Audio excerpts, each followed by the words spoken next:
જિલ્લા પંચાયત પ્રમુખ ભીમસિંગભાઈ તડવીની અધ્યક્ષતામાં ગરુડેશ્વર અને તિલકવાડા તાલુકાના દિવ્યાંગ લાભાર્થીઓ માટે સાધન સહાય વિતરણ કેમ્પ યોજાયો. જિલ્લા પંચાયત પ્રમુખ ભીમસિંગભાઈ તડવીની અધ્યક્ષતામાં અને નાંદોદના ધારાસભ્ય ડોક્ટર દર્શનાબેન દેશમુખની વિશેષ ઉપસ્થિતિમાં એકતાનગર કોમ્યુનિટી હોલ ખાતે ગરુડેશ્વર અને તિલકવાડા તાલુકાના દિવ્યાંગ લાભાર્થીઓ માટે સાધન સહાય વિતરણ કેમ્પ કાર્યક્રમ યોજાયો હતો. સામાજિક ન્યાય અને અધિકારિતા વિભાગ, Gandhinagar, housing and urban development cooperative limited ALIMCO અને નર્મદા જિલ્લા વહીવટીતંત્રના સંયુક્ત ઉપક્રમે નર્મદા જિલ્લામાં કલેક્ટર શ્વેતા તેવતિયાના માર્ગદર્શન હેઠળ નર્મદાના 5 તાલુકામાં અલગ અલગ દિવસોમાં દિવ્યાંગ સાધન સહાય વિતરણ કેમ્પ યોજાયો હતો, જેના ભાગરૂપે ઉપસ્થિત મહાનુભાવોના હસ્તે એકતાનગર કોમ્યુનિટી હોલ ખાતે ગરુડેશ્વર અને તિલકવાડા તાલુકાના દિવ્યાંગ લાભાર્થીઓને સાધન સહાય વિતરણ કરી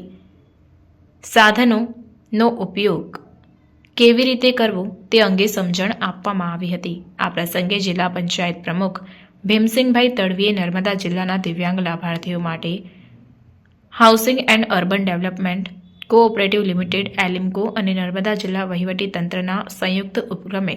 થઈ રહેલી સરાહનીય કામગીરીને બિરદાવી હતી. આજરોજ નર્મદા જિલ્લાના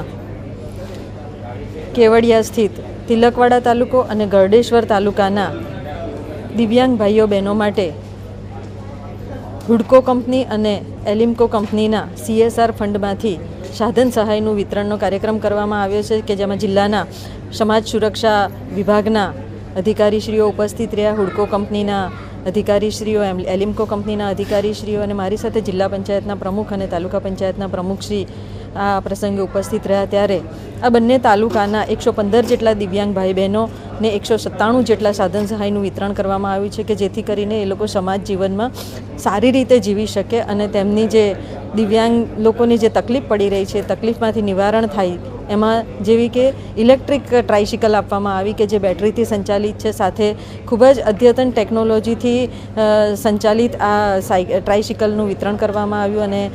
ભાઈઓને આ સાયકલ આપવામાં આવી છે. ત્યારે નાના બાળકોને પણ આ સાયકલ આપવામાં આવી છે અને એની સાથે સાથે જેને કાનની તકલીફ હોય એને હિયરિંગ એડ્સ આપવામાં આવ્યા છે. આમ 19 જેટલા સાધનોનું એક વિતરણ કરવામાં આવ્યું છે. ત્યારે દિવ્યાંગ મારા ભાઈ બહેનો છે કે એ લોકોને સમાજ જીવનની સાથે રાખીને, સમાજ જીવનની ધારામાં જોડીને એમને એક જીવવા માટેનો એક ધ્યેય મળી રહે, એક હોંસલો મળી રહે, એ રીતનો આ સુંદર કાર્યક્રમ થઈ રહ્યો છે. ત્યારે આ કંપનીને, આયોજકોને પણ હું ખૂબ ખૂબ અભિનંદન આપું છું અને શુભકામનાઓ પાઠવું છું અને દિવ્યાંગજનોના આશીર્વાદ પણ એમને મળતા રહેશે અને દિવ્યાંગોને આ જે કાર્યક્રમ થઈ રહ્યો છે એ માટે ખરેખર મારા નર્મદા જિલ્લામાં આ કાર્યક્રમ થયો ત્યારે મને ખરેખર ખૂબ આનંદ થયો અને એના થકી એમના આશીર્વાદ પણ આપણને સૌને મળતા રહે અને મા નર્મદા સૌને સારી રીતે જીવવા માટેના આશીર્વાદ આપે, એવી જ આજના પ્રસંગે હું શુભકામનાઓ પાઠવું છું.